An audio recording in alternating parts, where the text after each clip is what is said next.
Hagadera is one of 5 refugee camps at Dadaab.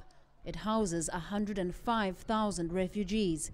That's just a third of the people who've sought refuge here from fighting and famine in Somalia. But it's Somalis just like these that the Kenyan government considers a security threat. Following attacks in the coastal city of Mombasa, blamed on the Al-Qaeda-linked terrorist group Al-Shabaab, the government has ordered all urban-based refugees and asylum seekers to relocate to camps. The Hagadera camp is already so full. There's an overflow of 20,000 people bordering the camp. The UNHCR says, following government's directive that refugees return to camps, they're expecting another 50,000 people. They've now had to come up with a solution. For many here, this is not a welcome move.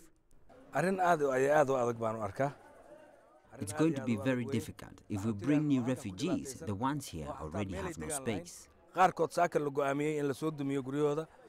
problems that we are having will be even worse. There's not enough water, not enough maize that is rationed. So they are going to make it difficult for the small rations we have. But the UN Refugee Agency is under pressure. And while hundreds of people have already been rounded up in cities and towns, there's no process in place to move them. We certainly need more resources to be able to establish shelters, more community support services such as water, education, livelihoods, etc. The UNHCR says it will have to house as many people as it can at its Kambioos camp, which has a smaller population of 20,000. But this too is not an ideal solution. 71-year-old refugee Nur Mohammed Hosh and his family of 9 have lived in Kambioos for 3 years. He says more refugees will only mean more suffering. One of the biggest problems is congestion at the hospital when you go for medication, because it's overcrowded. And this is the only hospital that we have. Otherwise, we have to go to the bigger hospital in Hagadere.